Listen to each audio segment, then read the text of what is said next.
class number 35. We are preparing for the final exam. This is the third part in a four-part series. And today is the penultimate class for OLC4O in Term 1B. So we're not officially doing a word of the day, but this is a great word to introduce today. So penultimate is the second last of something. So class 35 is the penultimate class of OLC4O. So there's a nice $10 word for today. And so for the second last class, we'll continue to look at some practice tests for the Ontario Literacy test. So we are in week 9 of classes in Term 1B. The final broadcast and class for OLC4O Term 1B is Thursday, January 26th, 2023. So units 1, 2, 3, and 4 have been covered. And the final week of the course is, of course, devoted entirely to preparing students for the final exam or the culminating activity. So depending on the situation in your community, you'll write that final exam. And if not, then you'll write a culminating activity. But the final exam has to be set up with your DEC. It's got to be someone at the Learning Center has to be in the room with you while you watch the final exam. There's got to be a specific time and a place. So that takes a little bit of work. So we do need some notice. So if you're wrapped up and you have all your assignments done, you've handed in your portfolio, then, I will reach out to your Learning Center to see what's available and then get the two of you talking to set up a time and a place. And if that can't happen, then you will have to write the culminating activity. And the culminating activity is an assignment that you work on at your own time. So it's not a timed process like the final exam. You don't have 2 hours to do it. So it will take you longer to complete. So there's pros and cons, but and you don't get to choose between the two. So you only write the culminating activity if the final exam, which is of course the number one option for students and teachers. It's the number one option, but we try to make that work. And if we can't make that work, then we have to set you up with a course culminating activity. But both of the final exam and the culminating activity, they cover the same ideas, the same universal ideas that we've been covering in this course. They test your reading and writing skills, your communication skills, your ability to assess your own learning, all of the things we've been covering. So you're not going to have something new thrown at you. You will in the sense that you'll have to read like a new piece of writing, but OLC4O is designed to give you skills to read any piece of writing that gets thrown at you, right? That is basically the point of the course, is that you have those skills and they help you to understand how to read new things and how to write new things. That's the beauty of it, right? It helps you produce new content in your life. So if you go to YouTube and search for Laverty Wassa, and if you look under the playlists, you will find a final exam playlist that has 4 videos. Well, it will after this week is over. You'll see 4 final exam videos. You'll see 4 playlists that cover the units 1, 2, 3, and 4. And you'll see an OLC4O Term 1B playlist that covers all 36 classes. So please reach out to me if you have any questions about the final exam, any questions about the culminating activity, the course in general. If you're curious about taking other courses at Wassa, Friday, January 27th is the deadline to apply for courses in Term 2B. So if you want to sign up for specific courses, then you have to stay on top of that and get yourself registered. And then there's a course, this course will be offered again in Term 2B, right? So April through June, our last term of the year, right? So you can take the course then. And if you want to get in touch with me, my office hours are Monday through Friday, 9 a.m. to 3 p.m. Central Standard Time. That's when you want to get in touch with me. That's when I'll be the most active on Facebook Messenger, right beside my work phone. That's when you want to contact me. So if this is again, a suggested progress. So if you're 8 to 9 weeks into the course, and I do suggest that independent learners put a deadline on themselves so they can work through these assignments. You should have read units 1 through 4, completed assignments 1 through 43, and made a plan for your literacy portfolio. Review the checklist and gather your work. So if you want to see that checklist, it is found in Unit 4. And then you can also check my YouTube videos from last week. So the YouTube videos in week 8 covered the literacy portfolio. I think we spent about 1.5 classes discussing the literacy portfolio and what is needed to complete the portfolio. Because you're not producing any new assignments, you're just gathering up the old ones you've already completed. So today's lesson will cover a headline, and we'll continue with our practice final exams found on this great website, OntarioLiteracy.ca. So it's a really good website. Strongly encourage every student taking OLC4O to go to that website and complete as many of the practice exams as possible. It'll really help you with the final exam or the course culminating activity. It's going to get you in that proper mindset to tackle the final exam and, really get you ready for what's to come.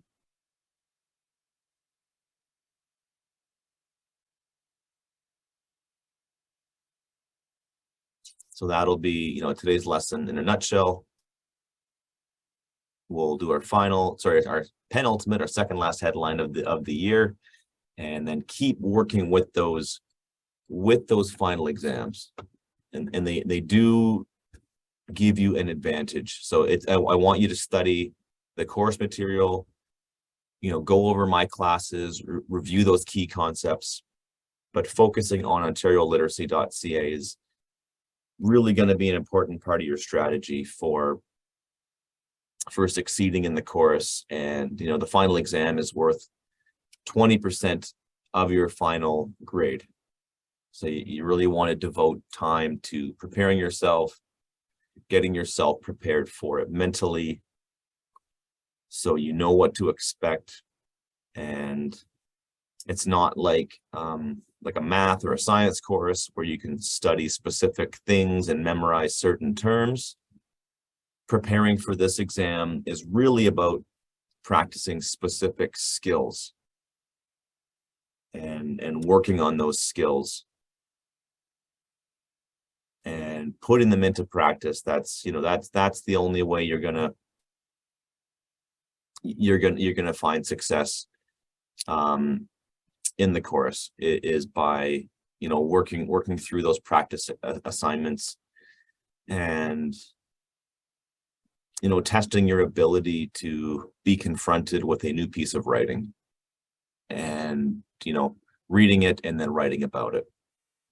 So we're going to learn about strategies and mindsets to use when taking an exam and review some of the key concepts of OLC4O while taking an online practice exam. So some of the strategies and mindsets include, focusing, doing some breathing exercises, getting yourself in a mindset, to just, remind yourself that you're being timed, but, that telling yourself you can do this. So you're going to use those strategies and mindsets before taking a practice exam. All right, so we're talking about today's article of the day. So today's headline, so that is Used Cars 101, from setting a budget to the test drive, a guide for buying a used vehicle. Now, this is an information text. It's we've seen these before. So it's nonfiction. It's not a narrative text. It's an information text. and it is a how-to article. So it's a specific type of article in the sense that it's a how-to. It teaches someone how to do something.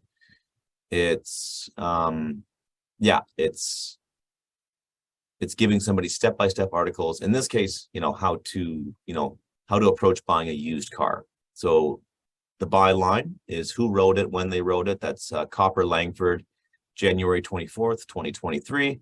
There's an illustration there. That's by Melanie Lambrick. So she's created that illustration. So sometimes they will use a photograph. I would say for the most part, they use photographs for information text for news reports. But sometimes, they have a little fun and they put an illustration in there, right? And in this case, we've got lemons, right? So you've got 2 lemons and you've got a good car. And this illustration has said that, if you want to find a used car, you got to kind of pick through the lemons, find the good car that's buried between all the bad ones, right? So in this course, we've looked at many different kinds of visuals and, graphic text. So news reports often feature a combination of graphics and text. And this one's got a nice illustration. And that illustration kind of brings to mind, I think it's a fun illustration. It's very colorful. So I think that tells me that this is going to be an entertaining read. So hopefully the primary purpose is to give me information, but maybe while it's giving me information, we're going to have a little bit of fun and I'm going to learn a few things. So there's the headline, Used Cars 101, From Setting a Budget to the Test Drive, a guide for buying a used vehicle, with the parts of speech labeled. So we've got them color-coded. So we're talking about used cars. We're not just talking about any kind of car. The first 3 words in the sentence are like the main title. Used Cars 101. So 101 is a course code. It's usually for introduction courses. So it's like an introduction to something, and the colon is setting up an explanation. So if Used Cars 101 is like a really short course in buying a used car, then the colon introduces more about that idea. And then, so we're not just talking about cars, we're talking about used cars. So there's that adjective noun combo that we've seen throughout the course. Setting is a verb. Not all ing words are verbs, but most of them are. The 3 articles in the English language are a, an, and the. You've got 2 of them here, a and the. Budget, test, and drive are all nouns. I would argue that, like test drive is one concept, and it could be grouped together in what we call a noun phrase. So when you hear test drive, you usually think it's, it's one thing.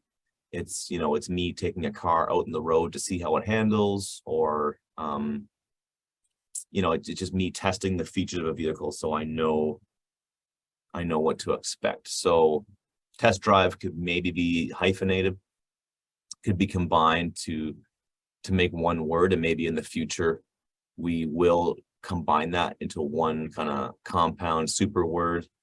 There's many examples. One of them is tomorrow.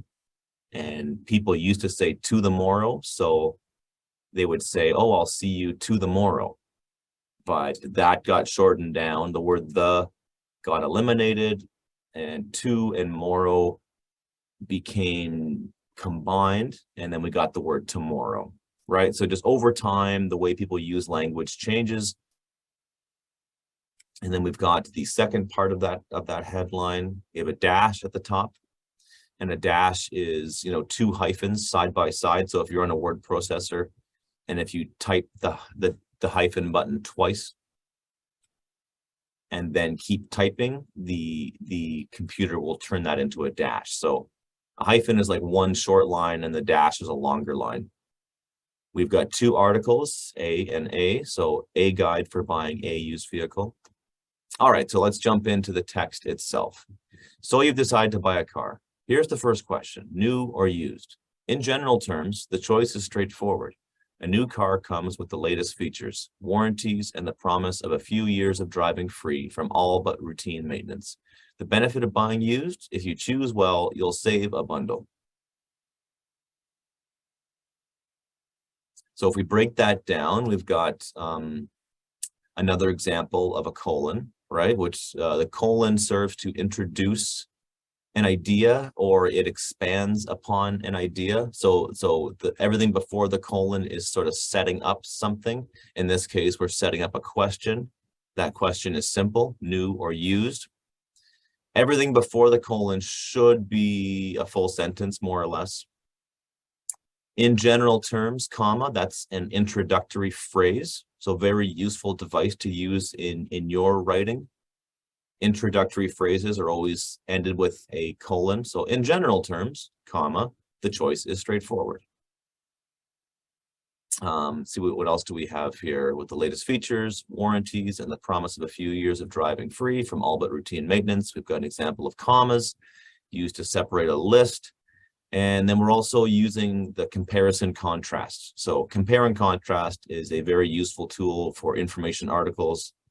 In this case, we're contrasting new cars versus old cars, right? So, and that's really what this article is about, right? You want to buy a new car and you've basically have one big decision to make right off the gate, right? You have to decide, am I going to buy a new car or am I going to take a chance and buy a used one?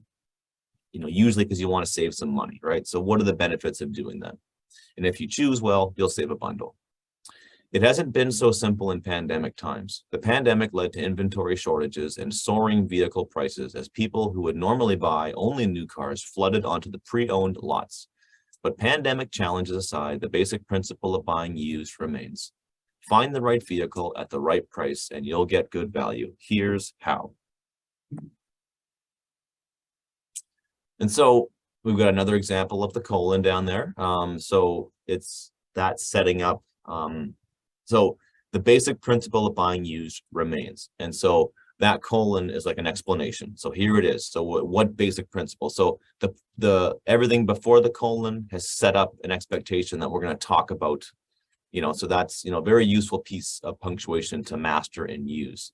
In this article, there is a bolded heading or subheading, depending how you look at it. So it's bolded for attention. So the, you know, bolded text, it's also bigger. So the typeface is bigger, it's thicker. What do you really need from a car? And that's the question that the author is asking you, but it's a question that you should ask yourself, right?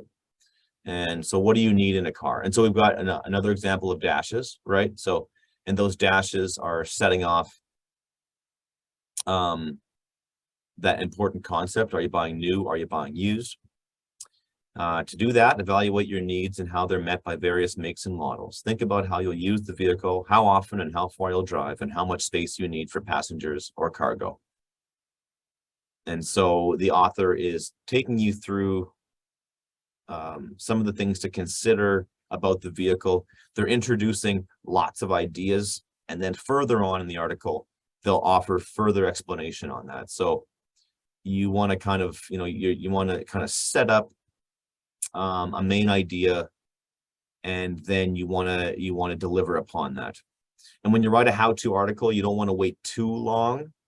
You want to, you want to give the reader what they want. You know, what did they come for, right? They want to know how to do something, but you also want to give them some context, some additional information. So they want that how-to list. They want to know what steps they should take when buying a used car, but they also need some background information, right? Because it's, but you don't want to have too much background information and too much context. You do want to jump into the good stuff at some point, right? So you don't want to wait too long, and you don't want to be like those people who put recipes on a website and spend like 10 pages talking about what the recipe means to them and, you know, all the different ingredients. You really want to just jump right into that. And you know, it's important to set the tone, give your reader a sense of what you're talking about, but you don't want to wait too long. And I think that this article did that. They only spent about 3 paragraphs and then they got into it. So we're talking about the foundational concepts, the really big ideas behind OLC4O. And hopefully, if I've done my job and you, the student, have put your work in, one of the key skills you picked up is the ability to read different types of text. And that's what, having an English education background does to you. I think one of the best things it can do is it gives you the ability to identify different kinds of texts. And then, it gives you the ability to understand them, to break them down. It gives you ways to read them. You don't just look at something and just start reading it and taking in the information. You're critical of it. You ask, why was it made? Who made it? What purpose does it serve? Is it entertaining me? Is it persuading me? Is it giving me information? You break them down, you analyze them, right? These are really important skills to have in life.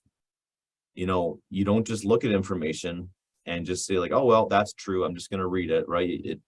It's helping you be a critical reader. And, step one is you say, what kind of text is this? Is it an information text? Is it a narrative text? Is it made up? Is it true? Is it, the ability to tell what's true and what's not, right? That's a very important, very important skill. What style is this? What genre? What type? What form, right? So the more you read, the more these things become available to you, right? So like the more music you listen to, for example, and the more movies you watch and the more TV shows you watch, you understand the different genres, the types, the forms, the pattern, right? And then once you know the pattern, you know how things are organized, how they're laid out. You can compare them. You can, compare them to other things, right? You have that skill, that ability, right? So these are the 5 general categories that we've focused on. There's many kinds of text, but these are the ones that we focused on mostly in this course, right? The information paragraph, which is of course an example of nonfiction. Narrative texts, which are, the only really fictional text that we've focused on in this course, primarily Jimmy Comes Home. Opinion articles, someone expressing an opinion. News reports, someone informing you about an issue. And graphic text, which is, of course, the combination of visuals and text, and how visual elements like charts and maps and infographics and photographs and illustrations, and then also thinking about text as a visual, right? Thinking about symbols and typography and bolding things, right? So how information is given to someone is really important, right? And how the image and the text work together to tell a story. There's lots of great kids books where like the story that's being told to the kid is different than what they see in the illustrations, right? And then it kind of creates like humorous situations where the story being told with the visuals doesn't really match up with the story being told with the words, and then we all have a good laugh. But usually the text and the images work very closely together. And so it's just great to understand these things. And then when you're writing the final exam, it's important that you identify which of the categories you're reading, right? So if you take a moment, you take a deep breath, and you say like, okay, I'm working on this kind of a text, and I know what to expect because I have paid attention to the different forms. So and that really comes down to our strategies, right? And so the first strategy on this list is scanning and skimming. So when we scan, our eyes are looking for keywords. I like to compare this to doing a word search. So you're doing a word search, you're looking for a particular word or term or phrase, or your brain is intent, you're hunting, right? You're searching, trying to find that one specific thing, and then you identify it. Skimming is looking at the big picture. Skimming is like you're looking at the whole thing at a glance, right? You're looking at titles and headings and illustrations, how the whole thing is organized and put together, right? you know, you can skim an article in about, 10, 15 seconds. If it's a few pages long, you just sort of will glance at it, you look at it. You see how it's organized, right? That's important, right? So if you're looking for a particular idea, if you're trying to look for information about a subject, so you're reading an article about used cars, but you want to skip right to like cargo space or how many passengers or like some specific aspect of that issue, then you might want to skim it and look for, a particular heading.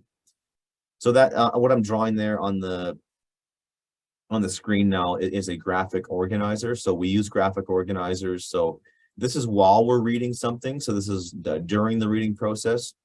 Let's say, for example, I'm reading, a novel, and I'm pulling out quotes from the novel. I'm jotting down some lines that I think are powerful or memorable, or like maybe I'm reading Jimmy Comes Home and I'm writing an article about Peter and Peter's role in the story. So I'm trying to pull out every quote about Peter. And then maybe I've been asked to give some predictions.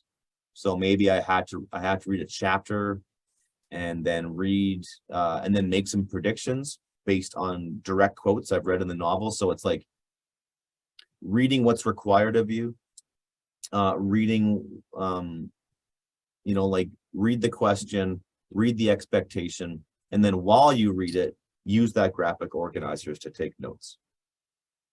When we review the titles and the headings and the subheadings, that's a reading strategy. That is an example of skimming. And sometimes skimming and scanning are combined. Like your eyes might jump around the whole page looking for a specific kind of word or phrase. Hopefully this course has helped you note the overall organization and the form of a text, right? So you're not just focused on, the words, you're focused on how the words work together to make one big document. That's, you see the forest for the trees, right? You don't just focus on the trees, you see the whole forest and you see the trees, right? You do both. So you identify the purpose, tone, and the audience, right? So remember the purpose, remember the pie. You're either persuading someone, you're trying to convince them that you're right, you're trying to inform them, and that's when you're being neutral, you're just giving information, or you're trying to entertain. And a lot of the best pieces of writing can do all three, but one of them will be primary. One of them will be the most important, right? So there's always a primary or number one purpose of a piece of writing. It has one purpose that sort of dictates everything. And that purpose will determine what the tone of the piece will be, what the audience will be. Like if you're a newspaper reporter and you're reporting upon like a tragedy where somebody died or something really sad happened, you're not gonna use a funny tone or a humorous tone. It's gonna be not received very well by your audience. They're not going to appreciate that. They're going to be like, why would this person, try to crack jokes at a really funny situation, right? But maybe like 20 years from now, someone who was there could write a story that maybe had some humor in it or something like that. But it's the purpose of your paper will determine your tone, and so will your audience, right? So just being aware of who you're writing to, and so being aware of purpose, tone, and audience is important when you're reading something, but of course it's also important when you're writing something. So when you are writing something, you need to be aware of your purpose and be aware of the tone that you're taking, and think about your audience and try to think about how they're going to respond to what you've written. So that takes time, that takes practice, but it's a very important reading strategy that you should always keep in mind, and it'll help you answer questions on the final exam as you work through that. And so we've also spent a lot of time in this course on writing, and at every turn I have emphasized the writing process, which is a 5-step process. So it's step 1, planning, in which we are drafting outlines. We are using graphic organizers. prepare our thoughts, to give ourselves a roadmap.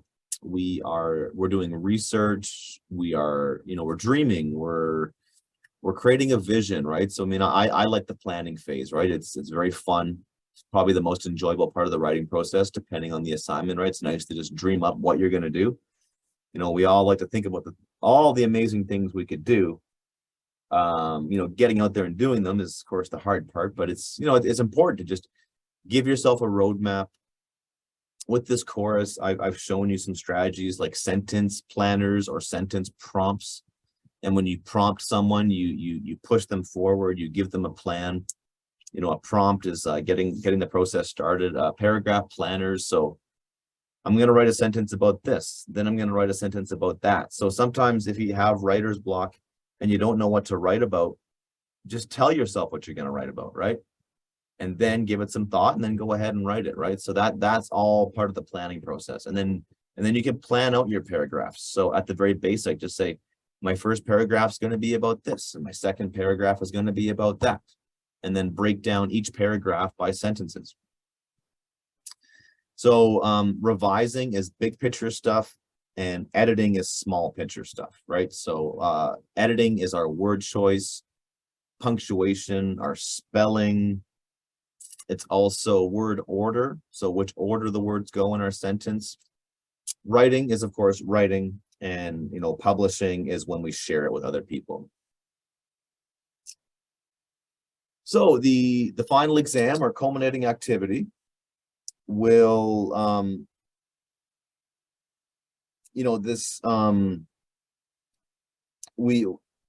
we work on this, to help prepare you for the final exam, we're going to go to that OntarioLiteracy.ca website. So if you just go to your browser, type in OntarioLiteracy.ca, you will find their website, and at the top of the screen you will see OSSLT practice tests.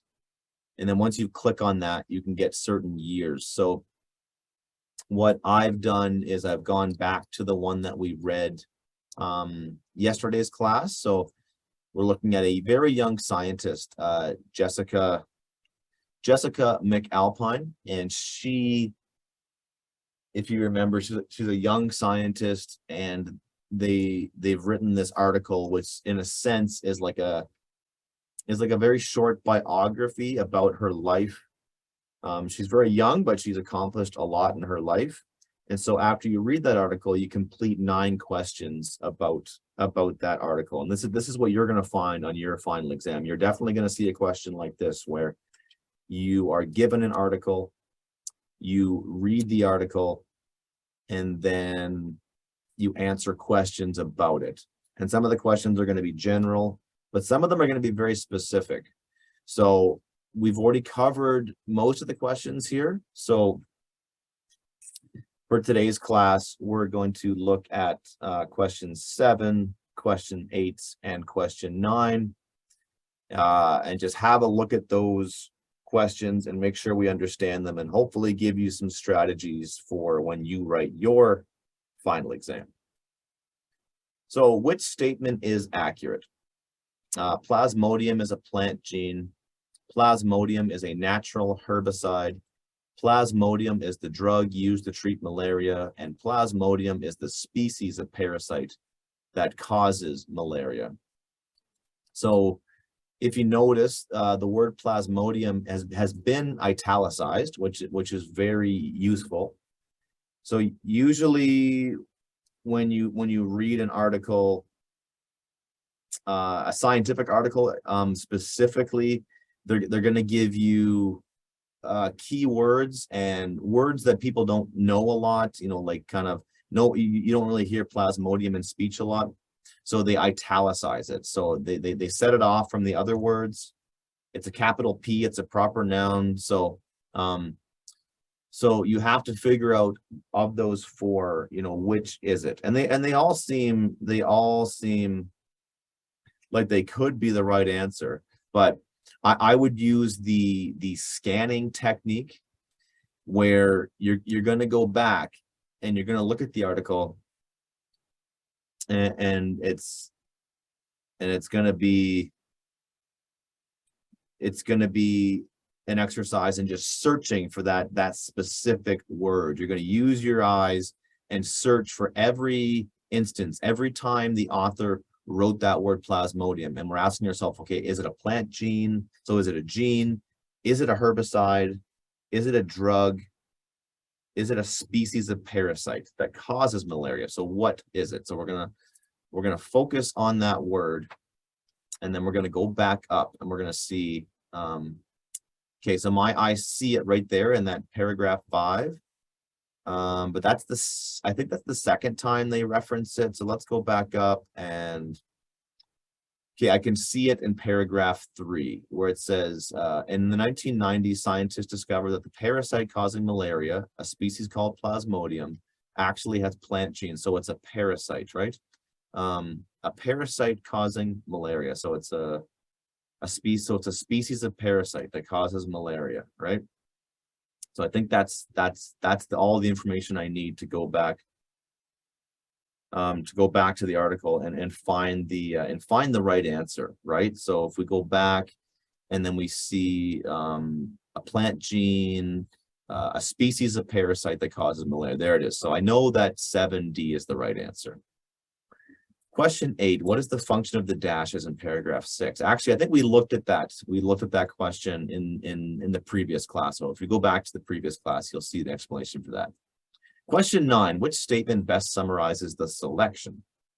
So A, Ian Crandall, a principal investigator in parasitic disease, is closing in on potential cure for malaria. Option B, as a young researcher, Jesse McAlpine has made exciting advances in the development of the anti-malarial drug. Okay, let's go back up and think about this article. Actually, no, let's finish reading them. Option C, after many years of research on malaria, David Roos has successfully confirmed Plasmodium's plant ancestry. Option D, the development of new anti-malarial drugs is a process that requires the cooperation of many different scientists. All right, so we know that David Roos is definitely mentioned in the article, but is the article about him? I don't think so. Same with Ian Crandall. He's mentioned, but he's not the focus, right? So I would say that it's going to be B or D. The development of new anti-malarial drugs is a process that requires the cooperation of many different scientists. So that's true, I think, from reading the article. But look at B. As a young researcher, Jesse McAlpine, and then look at the article as a whole, right? So,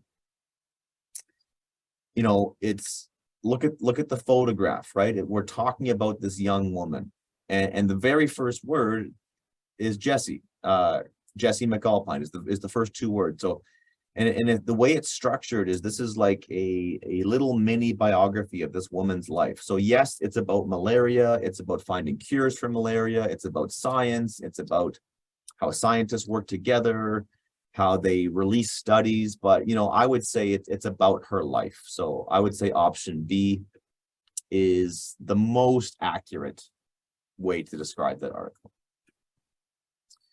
All right, so we're going to scroll down and we're going to look at a reading selection, another reading selection. So this one is if we look at it, it's a narrative text because it has quotation marks. It's written like a story, and I'll read that with you before we jump into the article itself. Guess what? Exclaimed Basira. I just joined the AV club. AV stands for audio-visual, right? Will you be making movies? Inquired Ali. Not movies, Basira laughed. At the information meeting, Mrs. Fan told us that we would be responsible for providing lighting and sound for school assemblies and community events. Sounds like you're going to learn a lot in that club, Jacob said. How did you find out about it? At the club fair that was held in the cafeteria. They were making announcements all last week. Didn't you hear? Oh, that's right, added Ali. All the clubs have booths and posters promoting their activities. I decided to join the drama club. I love performing. I've never bothered attending the club fair. Maybe I should have taken advantage of it, said Jacob. It's not too late to get involved, Ali reassured him. Participating in a hobby you enjoy will enrich your high school experience. Not only that, Basira contributed, but it also improves your resume. One day I'd like to become a sound technician at a radio station. My involvement in the AV club shows that I'm serious about the industry. In a few months, I'll be able to mix and record sound as well as edit recordings. That's advantageous to a future employer. I'd never looked at it that way before. Jacob pondered their words for a moment. You know, I've always been interested in how diverse the students at our school are. Do you think there's a club that promotes equity and inclusion? I don't know, said Basira, but why don't we look at the school website and find out? All right, and then if you notice on the right-hand side of the screen, the article is broken down into 11 paragraphs. And that's really useful for when you're answering the questions. You know, you might, if that wasn't there, then you could number them yourself, and that'll help you. It's just a way of organizing the text, and that's a way of using a graphic organizer. You know, just ways that you can break down how an article is written, right? And you can use that in your own work too. And so, if we look at this text, we can see that it has the conventions, and conventions are patterns. So for something to be a narrative text, it has to tell a story. So this is telling a story. It's a very short story, but it's a story about 3 high school students having a conversation. And when we have a conversation that involves, you know, 2 or more characters, then we use the conventions of fiction. So we have the quotation marks around what the people are saying. We have the speaker tags: exclaimed Basira, inquired Ali, Basira laughed, right? So we have, you know, who said it, how they said it. Every time a new speaker is speaking, we see a new paragraph, right? So in paragraph 3, Basira is talking. In paragraph 4, Jacob is talking. In paragraph 5, we don't really hear who is talking, but we assume it's Basira. But then in paragraph 6, Ali is talking, right? So we have that conversation, that give and take between our characters. So we can go back and look at these 5 questions, right? So we have the 5 questions, multiple choice questions, and then we have the 2 open response questions. So the open response questions require you to do a bit of writing after you do some reading, and the multiple choice questions ask you to identify specific information. So in question 1, we're asked, how does Jacob most likely feel in paragraph 7? So when we're talking about feelings, we're talking about emotions and the inner mind of a character. So is Jacob bored? Is he content? Is he happy?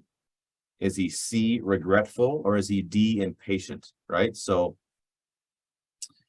we have to go to paragraph 7, and we've got to read it, and then we got to say, you know, the narrator of the story doesn't tell us what he's feeling, it just tells us what he said. I've never bothered attending the club fair. Maybe I should have taken advantage of it, right? And so, you know, when we regret something, we think we should have done that. We should have done this. I wish I did that. He's definitely feeling like he missed out. He's not really impatient. It doesn't really sound like he's content. Like it's not that he's happy, right? So content doesn't really make sense here. Impatient, I'm not getting the sense that he's impatient, right? He's not like rushing the conversation. He's not trying to get away from it to get somewhere else, right? So it's so he's never bothered to do this thing, but he wishes that he did now that he's hearing his friends talk about it, right? So what we have to do is we have to scroll back down, and we have to review our options, right? A, B, C, or D, and choose which one is the most accurate, given what this character is saying. Again, like you don't have access to his thoughts. This kind of a story, this kind of a narration is just giving us the character's words. You know, we're not being given their inner thoughts. We just have to, and that's reading between the lines, right? So this is indirectly stated information. So He's not bored. He's not content. I would say he's, he's regretful. He's regretting a decision that he made. He wants to go back in time and change it, but he can't. But that doesn't stop you from, regretting things and wishing that you could have done something. So yeah, I would go back and definitely choose regretful. That's how he feels, right? How is the information, I'm looking at question 2 now. How is the information in paragraph 6 organized? Is it A, present to the past? Is it B, general to specific? Is it C, problem to solution? Or is it D, the least to most important? Okay, so how is the information organized, right? So are we going from what's happening now and going back to the past? Are we talking about is an idea introduced in general, and then we get specific details about it? Is a problem introduced and then a solution is offered, right? Or do we get the least important details first and then the most important details last, right? So which of these is correct? So that's right, added Ali. Look at paragraph 6. All the clubs had booths and posters, right? So yeah, we're looking at paragraph 6.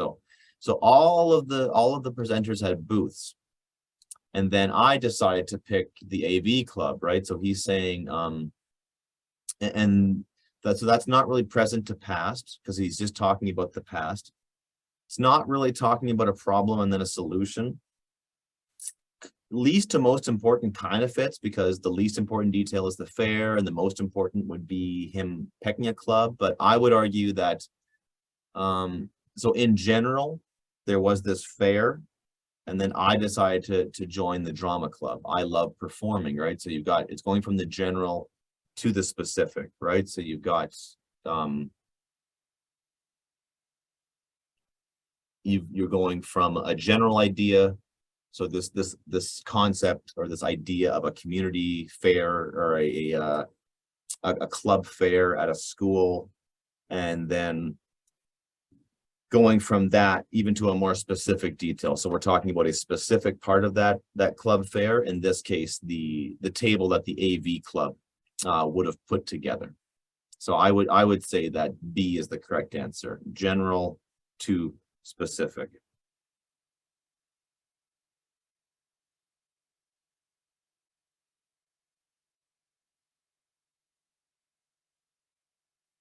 And then paragraph 3. What does Ali provide in paragraph 8? Is he providing A, criticism, B, evidence, C, negotiation, or D, encouragement? So what in paragraph 8, what is Ali providing? What is he giving to his, what is she giving to her friend? Is she criticizing her friend? Is she encouraging? What is she doing here, right? It's not too late to get involved, Ali reassured him. Participating in a hobby you enjoy will enrich your high school experience, right? So she reassured him, and then we see the illustration. She's got his hand on his shoulder, right? So in a way, like I don't really think she's criticizing him. She's not saying like, oh, you messed up, you made a mistake, but she's saying, you know what, like, hey, it's not too late. You can still do this, right? You can still find a hobby that you'll enjoy that's going to enrich your high school experience, right? So what is she doing? Is she critiquing him? I don't really know. Certainly does seem like she's encouraging him, right? So she's not really negotiating with him because it's not a give and take. She does kind of provide evidence, right? She says there are clubs, so that's kind of right. But again, like with these multiple choice questions, some of the questions, they'll be kind of right, but one of them is going to be, more accurate than the other. So I would say that that's really what she's providing, is she's providing encouragement. That's That's her purpose here, right? The evidence helps her to encourage, right? And she's not really criticizing. So I would say that it's not really a negotiation. They're, Basira and Ali are not going back and forth, Jacob and Ali are not really going back and forth and negotiating. I would say that she's encouraging him. So remember, we talked about, what that word encourage means, right? It's to give somebody courage, to give them heart, to make them, think ahead, right? So, so we're looking at our next question here. That is, in paragraph 9, what's the function of that dash? Is it introducing a definition? Is it separating contrasting ideas? Is it signaling a change in attitude? Or does it emphasize an important idea? So there is a use of a dash in paragraph 9, and what's it doing? So he says, I'll be able to mix and record sound as well as edit recordings, dash, that's advantageous to a future employer, right? So he's explaining what this is going to do for him. So when he learns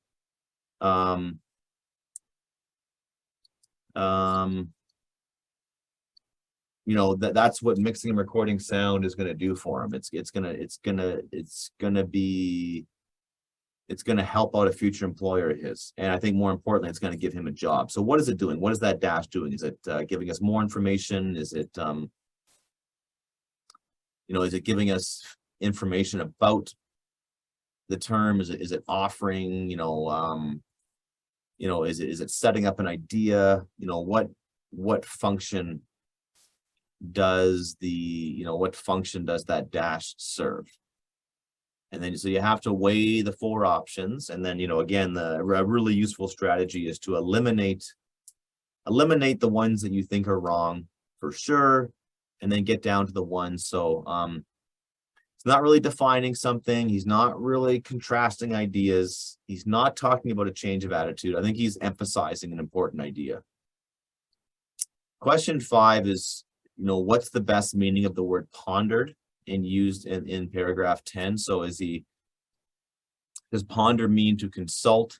Does it mean to consider? Does ponder mean complain? And does ponder mean contradict? So you may know the definition of ponder. You may have a pretty good idea of what that word means, but if you don't, or if you want to double check your meaning, then you want to go and you want to look at paragraph 10, and you want to do some careful consideration and think, I believe that if we look at the definition, if we look at how that sentence is broken down, I think it becomes obvious that it's he ponders their words. So is he consulting their words? I don't know. He's kind of doing that. Is he complaining about their words? I don't think so. Is he contradicting their words? I don't know. So if I tell you something and then you pause and you don't say anything, you're probably considering my words, right? So that's what it means to ponder. Ponder means to think about, to take a moment to think, or to take a few minutes to think about something. So I would argue that is what he's doing in that situation. The other 2 questions at the end there, you've got the open response questions. We don't have time to go into those today, but they do require you to use specific details from the selection, and I would encourage you to quote them, use citations from the article, reference specific paragraphs, talk about the paragraph you found it in, quote whoever said it, use specific details.